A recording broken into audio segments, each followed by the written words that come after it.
everybody. Morning. Hi, Mary. Morning. Good morning. And hello, attendees. I see you coming in as well. Good to have you here. We've got Josh. Hello, Josh.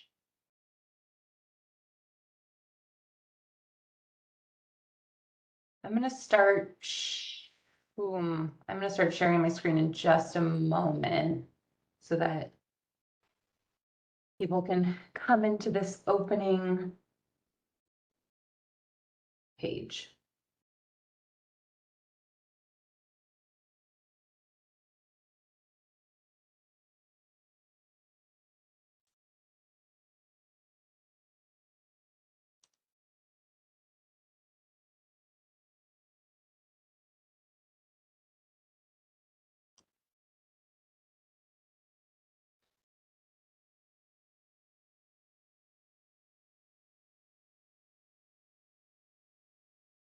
Hi, Mark.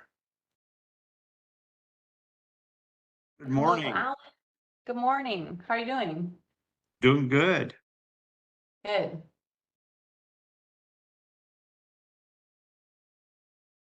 Hi, Mariah.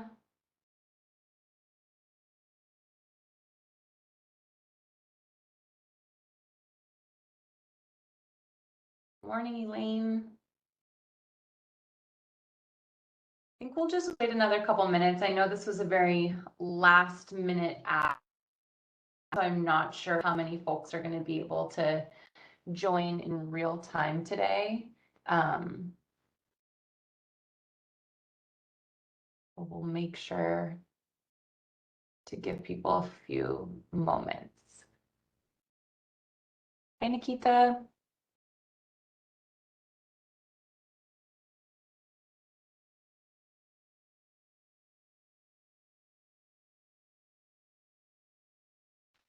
I'm gonna give it one more minute and then we're gonna start cruising through these opening slides and maybe more people will be able to join us as we're going. Hi, Sarah, good morning. Good morning.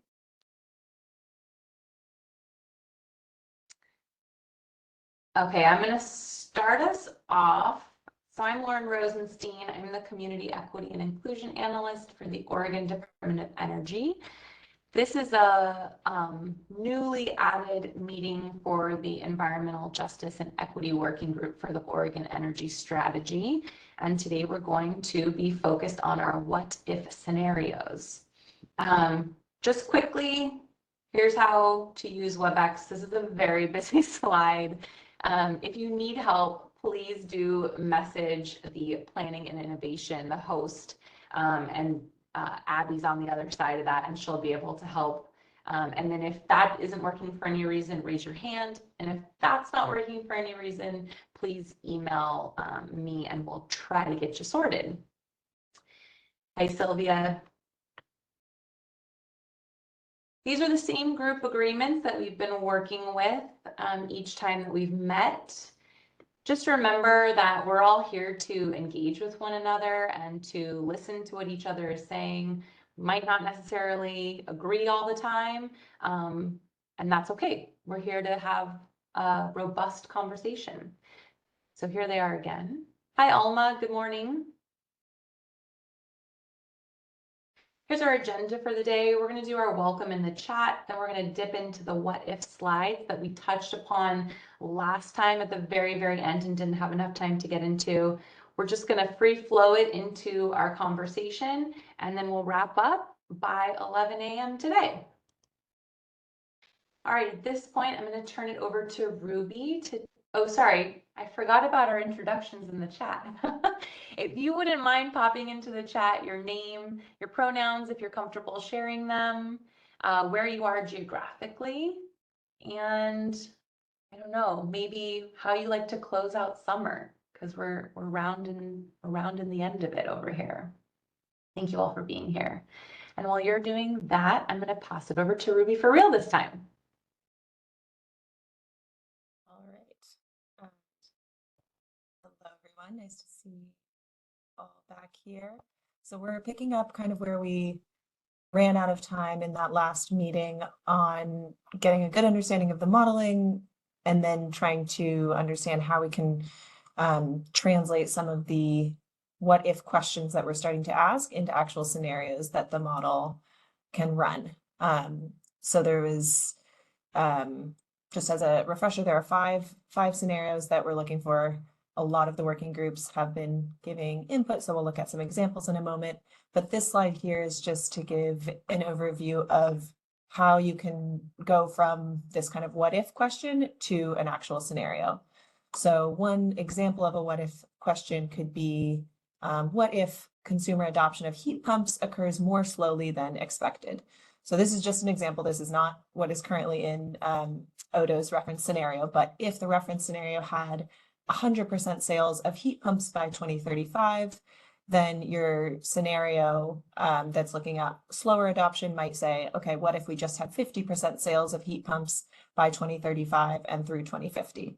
That scenario is still meeting all of the same energy policies and emissions targets. It's just doing so in a different way because it is not doing so with 100% sales of heat pumps. So by changing one of those elements, you're then able to see the impact of that on that energy pathway that you take. Another example would be what if transmission expansion is harder than expected. This is one that has definitely come up in many conversations. So if the reference scenario is looking at relatively unconstrained transmission build, still with various constraints around land use and timing, but relatively unconstrained, then your scenario might say, what if there's no transmission expansion allowed outside of Oregon? And again, that would still meet all of the climate policies and the emissions targets, but it would take a different pathway to get there. So you might see, or you would see more in-state resources because Oregon would have to supply its own electricity resources in-state if it's not able to access more of them out of state. And then we can go to the next slide, Lauren.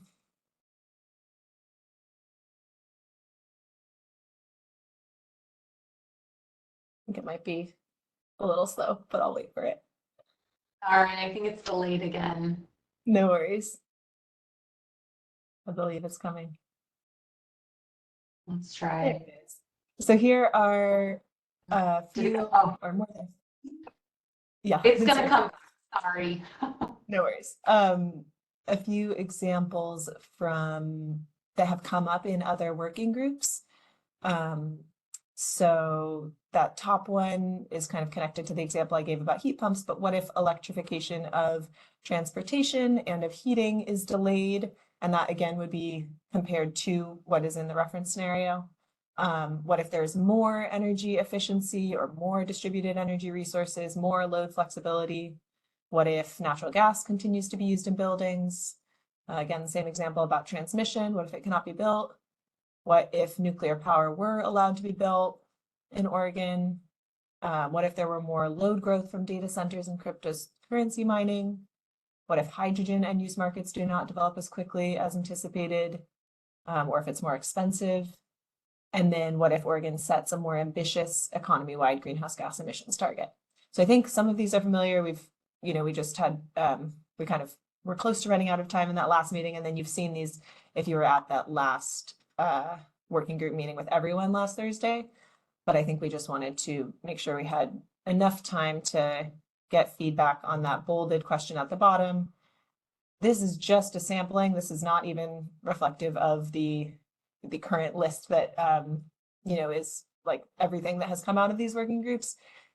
So if there are ones on here that you would consider really high priority, or more likely if there are ones that are not on here that you'd want to add to the list to make sure that get considered as Odo's working through the process to narrow down into 5 scenarios. And I think that's it. Lauren, I don't know if you have anything else you want to add on this slide or to open it up for a discussion. No, I think that's great. I see Nikita, you have your hand raised. Did you want to kick us off? Yeah, sorry, it's a question, not an answer to the feedback requested. Questions are great. But okay, it feels like the The what ifs on this slide feel less like specific than the ones on the previous slide. So like you know, like the other one had specific numbers and targets, like in the Yeah. last two examples that you shared. And these ones don't have like, okay, what if electrification and transportation and heating is delayed by how long? So I'm just wondering how specific what if scenarios should be, like how many, you know, like quantifiable details should be in them, or if you can just say like more residential solar and not say like, you know, how much. Yeah, that's a good question. Um, the way I'm thinking about it is that we would want feedback on any level that you want to give it. So if like if you want to indicate that that scenario of delayed electrification is really important, but you don't have a specific number in mind, then that's still valuable. But if you do have a specific number in mind, that is also valuable. The scenario, like when it gets developed for the modeling, will definitely have that level of detail of if we're talking about sales. So like, is there a certain year by which you know, the sales are at 50%, like the detail from the previous slide? We'll need that level of detail for the modeling. But it also depends on what the exact number is from the reference scenario. So I guess, I don't know if that helps answer your question. I think that we're open to various levels of detail. If you have more detail, then that's great. Yeah, that's super helpful. Thank you.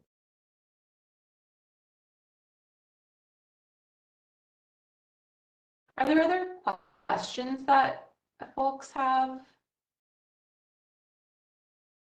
around this? Yeah, John, go for it. Thanks. Who's gonna ultimately decide which scenarios to go with, and how is that decision gonna be made?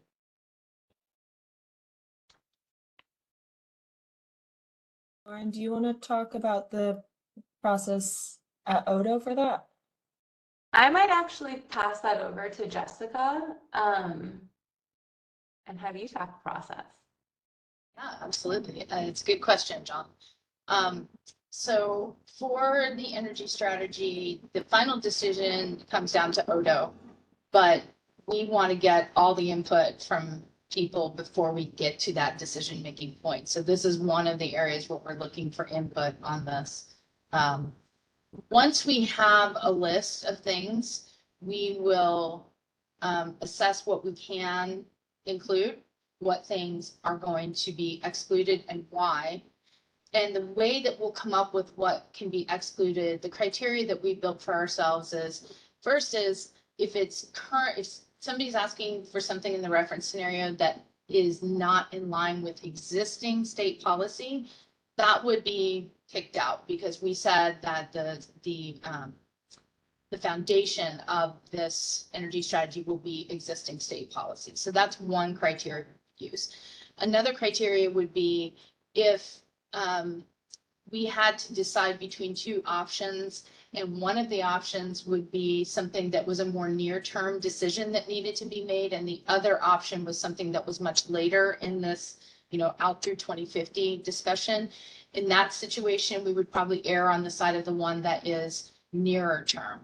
And I say err on the side of, because it's really hard to say specifically when we get to each item, you know, maybe something else rises to the top that we think is really important. But in that example, for that option of something that's more near term versus something that's further away, you know, if we're looking at end use electrification and somebody has asked us to put into the reference scenario a certain amount of hydrogen to support that, but other people have indicated no, hydrogen's too unknown, it's too uncertain, we don't want to include it in that. That might be a place where we say, you know, hydrogen won't come into the mix, we know, for quite a while. And so we're going to push that off this time and keep that. That's not the best example I could give. That was the one that came to the top of my head. So those are the criteria that we would use as we start to think through how we're going to choose that final decision of things that are in or out. But the important thing is that we will explain why we made those choices and make that available to everybody to see. Thank you. Thanks, Jessica. Nikita's asked in the chat, it's ideally 5 what ifs, right? Just confirming. It's there are ideally 5. 5, but there's going to be some places where 2 ideas for what if might overlap. I'll give you an example. We get a lot of questions about what if we can't build transmission fast enough to be able to get all that new renewable energy into our electricity mix. And we also get a lot of questions about what if it takes too long to permit and site big utility scale solar projects or wind projects that we aren't able to get them online in time. Those 2 ideas, what ifs, could coalesce into a single reference case. And so, or a single alternative scenario case. So in some cases, we can pull more than one what if into the same case. And we're going to look for that. That's one of the reasons we want to gather at any level that you want to give it to us in, because we're looking for places where we can overlap and bring these things together so that we can get the most out of the modeling that we're going to do. Thanks, Jessica. And then I see that Ruchi put slide 11, which is a slide that was used for the all working groups meeting, into the chat so that people have a visual reference if you'd like to take a look at that for what Jessica was speaking about just a second ago. So with this in mind, the feedback that we're asking for today is around what your priorities are. So I don't know, maybe we can start by just, if we look at this list, are there things from this particular slide that jump out at you, or do you feel that there's something missing? There's been conversations that we've had in our other meetings that really are a lot of questions, and you've brought up some key points, and I'm wondering if you are able to frame them in a what if question.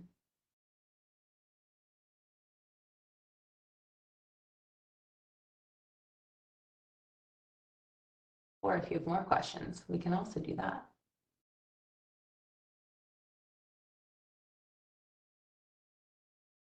Yeah, go for it, Caleb. I mean, the one thing that really jumps off the screen here first for me is the load growth from data centers, and just the implications that could have on the overall energy supply and how that translates to cost for your everyday consumer, especially the low-income folks. I think we're all on the same page about the implications there. The question for me though is like, one, what are data centers in the reference scenario? Like there seems to be a pretty staggering rate of load growth now in data centers. I think there are 5 being built just in Morrow County in the next couple of years. Big ones, like hundreds of acres. So what is the reference scenario for data centers say now? And I guess what if that rate of growth increases by 50% or something like that? I can take that one, Lauren. It's a good question, Caleb. What we're doing right now is we've got an assessment of the capacity, or I'm sorry, the demand from data centers today, and we're using forecasting that was done by the Northwest Power and Conservation Council. This is a regional entity that looks at the Washington, Oregon, Idaho, and Montana areas. It's essentially the Federal Columbia River power system area, and does energy forecasting around that, electricity forecasting around that. And they have done a forecast of load growth from data centers. That's really all we have that would be able to fit all of Oregon. I know that many of the utilities will look ahead at what they think is going to be coming to them. But as far as for a statewide perspective, this is what we're looking into. And it's a question we're getting, a lot of people are asking, what if we get more load from these data centers, and how might that affect my electricity costs? How might that affect industrial electricity costs? So that's a very pertinent question a lot of people are asking. Did I get you enough information, Caleb? If you want more specifics, I'm happy to give it to you, but that's the level that I really understand it, so. No, that makes sense. And yeah, it just seems like understanding what that growth could look like as a what if in this modeling seems fairly important. And from at least from my perspective, I would recommend prioritizing that in the what ifs. Thank you.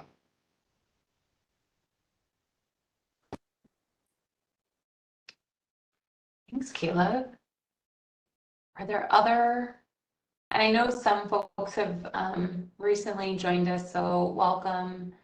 We're just taking a look at this what if scenario slide that we started to talk about last time, but we didn't get a chance to dive into. So right now we're looking at which of these scenario ideas are highest priority, or what additional scenarios would you add to the list?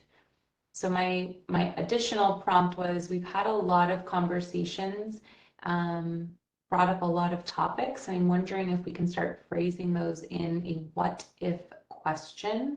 And if you're not sure yet, that's okay. You can talk through it and we'll figure out how to get there.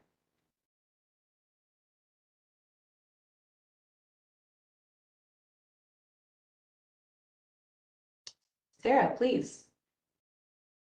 Hey, yeah, I'm wondering, I guess when I look at this, like, for example, the data center one, we know like inherently that more load growth from data centers or more load growth from anything really could result, depending on how rates are structured, could result in increasing costs to residential customers. And then of course that would particularly impact low-income customers. But when I look at this whole list, I'm like trying to figure out, it feels like something's missing in terms of a very specific consideration around affordability for people. So I'm just thinking, so I don't know what fits here, but, or if it fits at all, but some things I'm thinking are like, what if the cost of living continues to rise? What if IOUs in Oregon continue to refuse to have arrearage management and forgiveness programs, so customers can't afford to pay their debt and they keep accruing debt? Or what if energy burden percents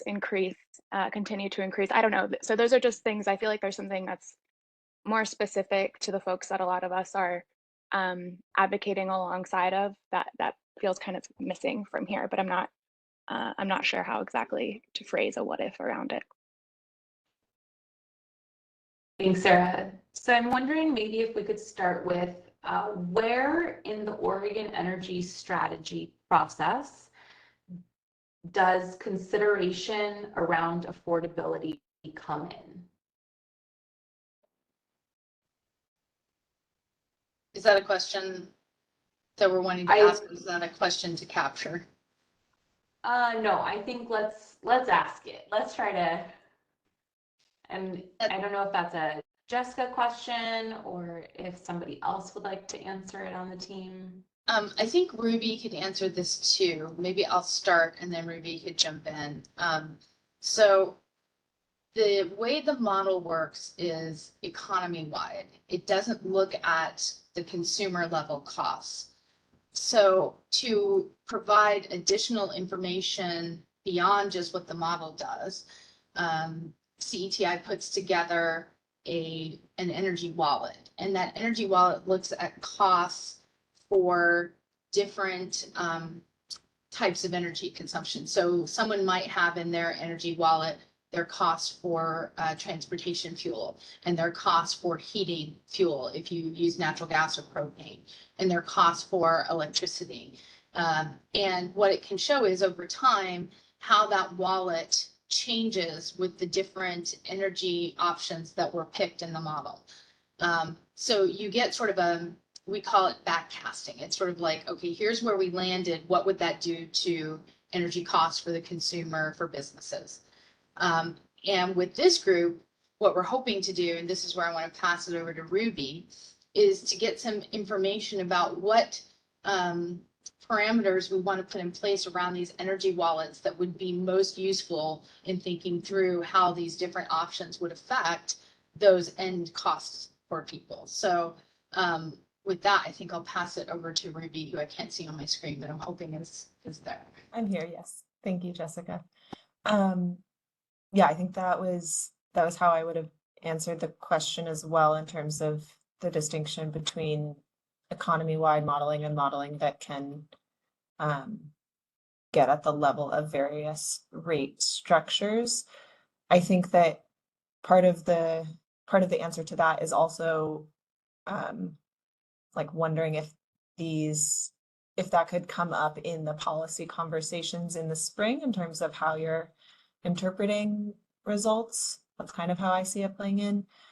And then for the energy wallet parameters, I think, correct me if I'm wrong, Lauren, but I think we wanted to have some specific conversations on this just a little bit later and focus now on the reference scenario and these what if questions, so that we're not like trying to blend too much into one session. But yeah, so for that analysis, what we will be looking to you all for is help in defining a specific customer type that you'd want represented. So in that case, Sarah, you could say, it's really important to be able to compare, low income from rural coastal Oregon to low income from rural Eastern Oregon for these reasons. And you could help us in framing that.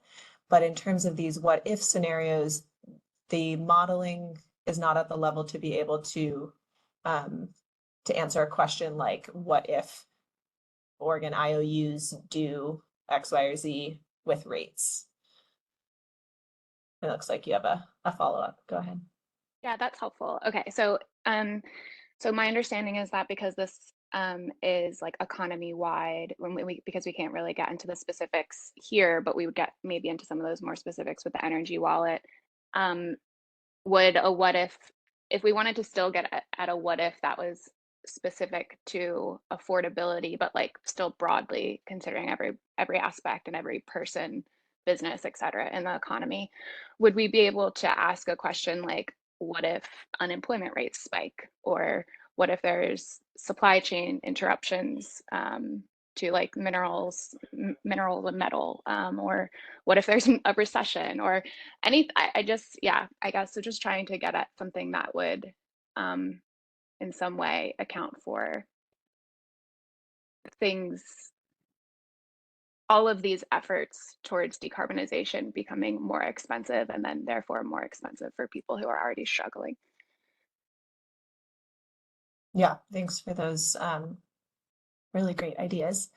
I wonder, Elaine, if you have any thoughts here. I hesitate to answer for Jeremy on the modeling side, but yes, costs are an input. So it seems that we'd be able to choose different, would likely have to be choosing from a different source on costs, like forecasting a different scenario, but I don't know, Elaine, if you have thoughts there. Yeah, I think we'll have to take this one back to Jeremy to think to see how they've handled these sort of macroeconomic uncertainties in pathway studies. I think the thing that immediately jumps out to me about like a recession scenario or a shock to supply chains, things that inflation, things we've experienced recently, is that those types of things may happen, and this study is so long that they're not necessarily, sorry, I've got a sick kid at home today.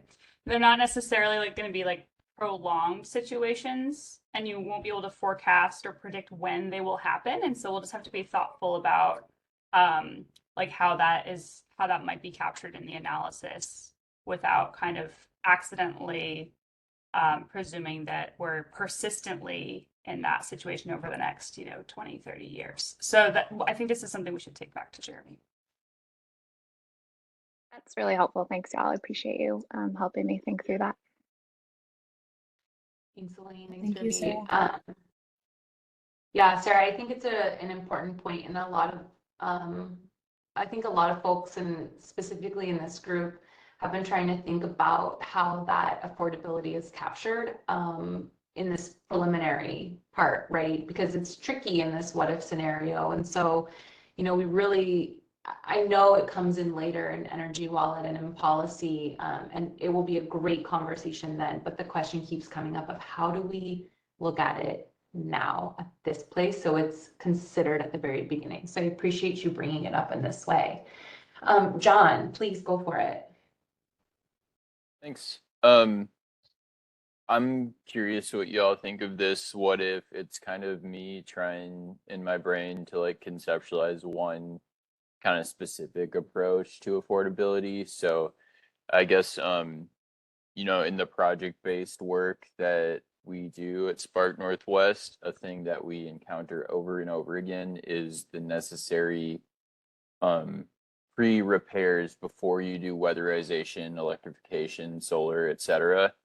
So my suggested what if is like, and just recognizing that this might be a hard thing to calculate, but it feels really important, so I'm just gonna throw it out there. What if all low-income households are able to access fully funded weatherization, electrification, and the necessary pre-weatherization measures like roof repair and mold remediation? And I guess just to give you a little more context, like going into that for me, that could bring a lot of savings in bills, and a lot of decarbonization benefits as well. And if that hasn't been studied, I'm really curious to know what the impacts could be. So yeah, that's curious what folks think or if that feels feasible. Thanks, John. Ruby, do you want to say anything about that before anyone else jumps in? I love the question. I don't have experience working with Jeremy modeling something that is changing an input that's not so directly like energy related. So I think that's where my question for Jeremy would be. But I hear you on the importance of it, and it's not that it's not directly linked to decarbonization goals. It's just more about what input would you actually be tweaking in the assumptions. I don't know if anyone else from our team. I'll jump in, Ruby. Go ahead. Yeah. So the questions that you're asking are really good questions, but they kind of will come at the end of the modeling. So think about it this way. This goes into where we're going to have our policy discussions, which we think are going to happen between January and April, January and August. Oh my gosh, I would lose my mind. January and April. And, you know, we're going to have some more meetings leading up to that with this group in particular. I think we're trying to figure that out, plan it out. But once we get the modeling results, for example, the modeling results might say that that the state would benefit from, it would be very low cost if we had a lot of rooftop solar. I don't know if that's what it's going to say. This is an example. And if that's the case, then when we get to those policy discussions, then that's a place to bring up your questions, John, which is to say, hey, we're seeing from some communities that rooftop solar is just not something that's going to happen. We see an inequity there. Only people who can afford to install it are going to have it on their roofs. What are the options that we have to help address that gap or that inequity? And that's really where that conversation needs to happen, because I think you can get some really good discussion in those parts. So I don't want to stop you from asking those questions, ask them, but just know that they're going to probably be something for later on. Thanks. Yeah, that totally makes sense. I think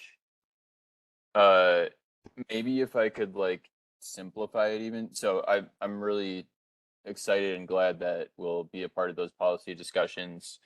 I wonder if like funneling it into something that fits more on these what if scenarios, if we're doing something that has to do with electrification and efficiency, is there like room for a customer segment there, low income or environmental justice communities, or does that also fit more into the policy discussion later on? fits more into the policy discussion later on the way you're framing it, but let me reframe it back to you in a way that might provide some information that could be part of the modeling. So if energy efficiency is, we've had a lot of studies that tell us put all this time and resources and support into energy efficiency because it's the lowest cost way of getting more out of our entire energy system. So if that's the case, I'm just saying that if that's the case, then we would want to know what the energy costs look like for a really high level of energy efficiency investments in the model. So that could be a question you ask, and that would put into, that would give you some information so that when you get to the policy discussions, you can say, look, this is really low cost. It's really important to us that we find ways to support energy efficiency investments in our communities. So think about it sort of back to, if you take it back just one more step, like what kinds of things do you want to understand what the benefits would be for your communities? And I'm going to stop there. And I didn't realize it, but I think Ruby has her hand up. I just thought it was part of your bookcase in the background, Ruby. So I'm so sorry. No need to apologize. I was just going to add, your framing was really helpful, Jessica. Thank you for that in terms of like the example of if the modeling results say, rooftop solar is really important. And then that's when those questions that John was bringing up. One other element that will be helpful in those conversations is the idea with the energy wallet is it is comparing between multiple scenarios. So you would be saying you could have a scenario, for example, that had more rooftop solar and one that had less, and you'd be able to use the results of both the, energy costs to the customer and the overall amount of rooftop solar, and then also bring in those questions and concerns, John. And also, I'll just add on to what Ruby said, John. You don't have to worry about the how much. You could actually just ask a what if question, which is, what if all homes in Oregon had energy efficiency, all cost-effective energy efficiency? What if all homes in Oregon had rooftop solar? Those are the kinds of questions that you could ask. So I don't want people to get hung up around that number. We can figure out a way to get your input into a reference scenario in that way, but at least we get the input on what would be helpful to understand for you and your groups. Right. Is it possible to throw that in there on the list, or is there a certain process to get it on the list? So here is a great place to get on the list, but I'm going to throw in our comment portal too. I'll throw the link in, and you guys can send comments into that portal between now and September 4th. We actually added a few more days in there to try and give people a little more room. You can send your comments into that portal, including what if questions. And these don't have to be formal comments, nothing that, literally, if you just send a comment into the portal that said, what if, and that would just go right into our list of things to assess and look at. So I'll throw that comment portal link in here in 1 second. So be looking in the chat. Thanks, Jessica. Caleb, I feel like that last part that Jessica asked as a what if kind of gets to what you were saying in the chat, which is would something like a what if low income household energy use drops X% due to efficiency and weatherization upgrades work here? And that could maybe inform policy decisions around deploying resources to weatherize and do efficiency upgrades. I just want to make sure that I'm reading it right, and it felt like it kind of tied into what Jessica said at the end, but if you want to come off mute and add anything. Nope, that all sounds good. Great. Thanks, Caleb. Nikita, please.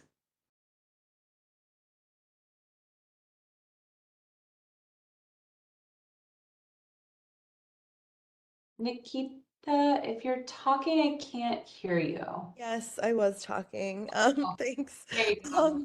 I think the last part may have confused me, but I'm wondering, something that I'm thinking about is like specifically renters, and if we increase their ability to, like, programs that renters can apply for you know, to help with energy efficiency, weatherization, electrification. But is that a question that would be better served answered in the policy discussions, because it's a specific customer class? So I guess it's a similar, perhaps maybe it's a similar answer to your answer to Sarah's question, because it's yeah, a specific subset of customers. But I don't know if it matters that I'm curious about what increasing renter accessibility does to the entire economy. Like, so I'm like, yeah, I don't know if it matters that rather than what these changes do to what these like economy-wide changes, how these economy-wide changes affect a specific class of customers. I'm kind of interested in learning what a specific what a change to a specific class of customers does to the entire economy, if that makes sense. That makes sense to me. Let me repeat back what I think you said, and with how I would think we could include that information in our assessments for the energy strategy. So you're interested in what the differences are between what our current state is, which is where renters often don't have access to a lot of the new technologies that are available, like rooftop solar or EV charging, things like that. So what you're interested in is, what if renters had a significantly higher degree of access to these technologies going into the future? That would be my first question for you. Does that sound right, Nikita? Yes. Yeah. Mm-hmm. The second thing is that you are indicating for us that we need to have an understanding of the data around renters compared with homeowners. And I don't know the answer to that. Maybe Ruby does, but I don't know how the model differentiates out between homeowners and renters, if at all. So maybe Ruby can help with that. I don't believe, and I'll flag this to confirm with Jeremy, but my understanding is that if you think about that infographic that I'm sure everyone has memorized of the energy modeling, on the left is building Oregon's energy economy, and residential is one of those sectors. So homeowners and renters are captured, but at an aggregated level. So I don't think that we would be able to say, and again, I'll confirm this, but I don't think that we'd be able to say, or I guess it would even be the next step when you're talking about forecasting out sales shares. I don't think we're saying renters buy X% of heat pumps in this year, but homeowners buy X% in this year. I believe it's just one aggregated number that accounts for the average of a huge range in when people are actually buying them, but one number would be that average. So I think like there would be, if we had a scenario, Nikita, where we said we want to increase that or make it earlier, you could say, and we're doing so because we are wanting to represent a future where more renters have more access. Just the way that gets represented is in a single number that would be a higher average across everyone. And then Nikita, to follow up on that, then there are places in the policy discussions for next year to bring your concerns with. And especially for all of you, you have your expertise of your communities. And in some cases, you have technical expertise in these areas, but the expertise in communities is really important. And being able to share that when we get to those policy discussions, like I know a lot of people who are very interested in rooftop solar, but renters generally don't have access to it. That's an important point to bring to those policy discussions. And so when you're thinking about those specific things where there's a need or a gap in your communities, often those things tend to be those more policy focused things. And there's nothing, I don't want you to feel like you're going to miss out if the modeling can't address it, because you're not. We're going to see what the model can tell us about electrification, what it can tell us about energy efficiency, what it can tell us about the energy wallet, will tell us the costs. And you're going to take that information, use it as a tool to then engage in those policy discussions where you can bring to us your concerns, or where you see benefits if we choose to recommend one item over another. So keep all of this in mind or write it down, whatever works for you, so that we can make sure that we're going to address those things and get your input when we get to that point in the discussion. And I'll just say flat out, it stinks to have to wait so long to have these discussions. And all I can say is we feel kind of the same way on the other side of things too. We want to get to the real heart of all these things, but we have to do the due diligence and get the data first, and then we'll go from there. And I'll just add, Jessica, I think it's a really good point, that the comments and the questions that are brought up here, while the model might not be able to show them exactly how people are saying them, I think it does reflect a prioritization that we can continue to think about, right? So maybe it's not exact in the model, and we're still listening and taking this in and knowing that this important piece is coming. Alan, did you want to follow up? Yeah, just briefly on that particular point, actually raise my hand for another point. Yeah, the modeling, if you've ever worked with models, there's only so much they can do. So there's only so many inputs we can put into it and get out so many outputs out of it. But what we're trying to do is figure out if these what if scenarios occur compared to the reference scenario, what changes? Do the benefits go down? Do the costs go up? And that will help us illuminate some of these policy conversations about that we're having here. And it might not be able to get down to, this segment of low-income people get affected this way. It's more aggregate than that. It's like on everybody. So it's real important to have that conversation in the policy. So please don't forget to bring it back up. The question I actually had was for Kayla Lay. Earlier brought up data centers, load growth, and which is fascinating and large. They're bringing on load the size of cities. So it is a pretty big deal. We are incorporating that work into the reference scenario, but I was more interested in what you were concerned about. What is it that you're worried about, or what makes you think about that, especially from an EJ perspective? Thanks. I picked a really bad minute to eat a Triscuit too, so bear with me. With regards to like the concern about increases in load growth from data centers, one, there's the AI side of this. Data centers that are doing AI stuff seem to use much higher rates of electricity than your traditional data centers. But also, agreed, John. No such thing as a bad moment for Triscuits. But where, like in Eastern Oregon, we're seeing the proliferation of data centers, which is sort of the lower Umatilla Basin, Morrow and Umatilla counties along the Columbia.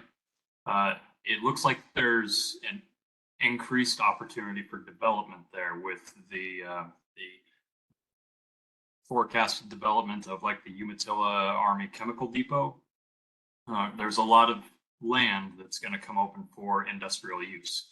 And it just seems like, given the trajectory of data centers in that area, more data centers being developed in that huge swath of land seems pretty likely. And, just all of the stars seem to be aligning. It's agriculture is very supportive of data center growth because the processed water, the non-contact cooling water, is then pushed out and spread on fields for land application. There's a lot of momentum and industrial support for data center growth. And I don't see any reason not to expect that it would continue to proliferate, if that makes any sense. Do you have a specific EJ concern with that kind of growth that happens? About how applications of it? Yeah, I mean, I could go on for an hour about that. The land application has issues. There are biocides in that. It gets mixed with wastewater from other industrial facilities, and there's a really high possibility that, you know, those land applications, you know, especially in certain areas, can contaminate groundwater, which is the predominant source of drinking water in Eastern Oregon. A lot of those facilities seem to have fossil gas backup power sources. So in power outages, the air emissions could increase. They're often located very close to power plants like Lower Umatilla Basin, where we're seeing this data center proliferation. It's also home to 4 of Oregon's 5 dirtiest power plants. You know, if you're close to the energy sources, close to the water sources, you know, you can build and develop cheaper. So that's one of the reasons I think they're proliferating in these particular areas. And then just all of the effects that the load growth can have on energy supply, driving up costs, especially to low-income people in direct proximity to these areas. They tend to be built where land is cheap. And where land is cheap, you tend to find sacrifice zones, you know, over-industrialization of the land, over-concentration of emissions, you know, increased rates of immigrant workers. You know, it's just one of those situations where all the cards seem to align in a pretty problematic way. So I'll not go on for another hour about that, but hopefully that helps. Thanks, Caleb. I think that's really helpful too, because you know, what I'm hearing is that you framed it in that what if, and then what you've done just now is kind of followed the path to where it could go in policy conversations down the road. So I appreciate that. Thank you. I want to pop over to the chat. Mark, I see that you've got some words in there. I'm wondering if you'd like to come off mute or if you would just like me to read it aloud. What works for you?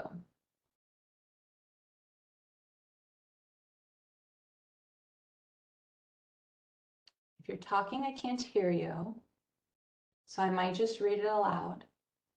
Mark says, it seems likely we will struggle providing energy during peak usage periods, but I would also guess we will have excess energy production during energy usage lulls, duck curve. That is the scenario in California now. I really want to look at scenarios that produce fuels or store energy whenever we have excess energy production. I think we can lower our overall cost to consumers if we are very efficient with our energy production. This is somewhat captured in the second bullet. So I appreciate that note, Mark, and I see folks nodding. And then Nikita, you wrote in the chat, just want to say that the second one on this list, more EE and DERs and load flexibility is a priority, at least for me. I would also suggest adding more community-based renewable energy projects over the policies that support this. That would be in the reference scenario. And then John is agreeing and Sarah is also agreeing with a follow-up, but also what if there is the opposite thing that happens, particularly with less DERs? And I see Jessica nodding to that one and I see Ruby nodding to that one. Thank you. I know we're just about at time here, so I'm wondering if anyone would like to come off mute, especially folks who haven't had a chance yet, or if there are last minute thoughts that people want to put into the chat. Could be a question, could be a comment.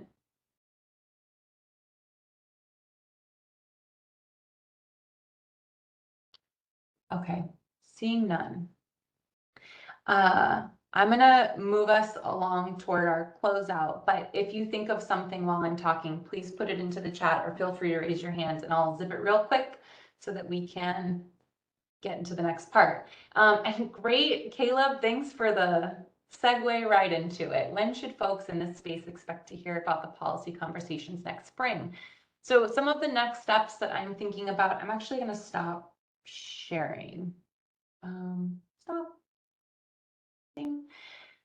For next steps, what I'm hoping is that I would like to be in touch with our group so that we can chat a little bit about potentially meeting to discuss the air quality, the energy wallet, and the geospatial mapping piece, either both and or next month in September and or in October so that we can have those conversations. I know Energy Wallet came up today, and I think that it's also come up in our previous meeting. So if people would like to dig into that, I'll happily set up a conversation there. And then for the policy conversations next spring, the goal, I'm going to pass it to Jessica. Go for it, Jessica.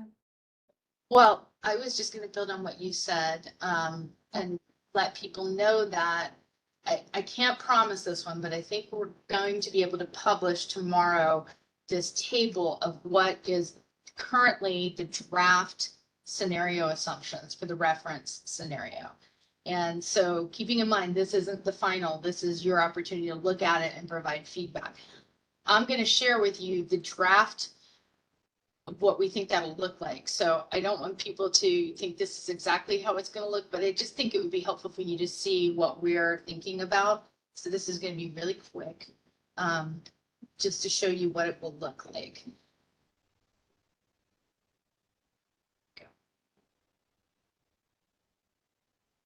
So this is what we're building right now. It's a table where we talk about what the main assumptions are that are going into, for instance, residential space heating. We assume existing policies play out and that electric heat pump sales are 95% of overall sales by 2040. That's the assumption that we're proposing. And so don't take this as verbatim. I should have put draft across here, but I think you all understand we're trying to work really fast right now. But we're waiting to get the final go ahead from CETI on what these will be. And this is what will end up getting posted, something that looks very similar to this online. So you can walk through and see where the assumptions are for that reference scenario and take a look and see what questions come to mind for you, or what kinds of opportunities might come to mind for you, or what kinds of concerns you might have with it. And keeping in mind that all those things that you might be thinking of, try to work it backwards into, but will this tell me information that's helpful for those concerns, questions, or opportunities that I'm thinking about? Or do we need to reframe it in a different way?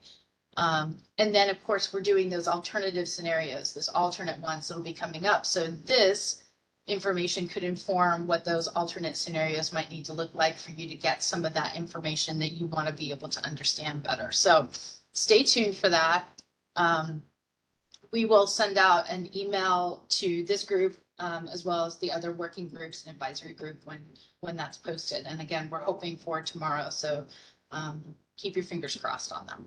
And thank you for letting me interrupt for a second. Oh, I love it. That was very important. Thank you.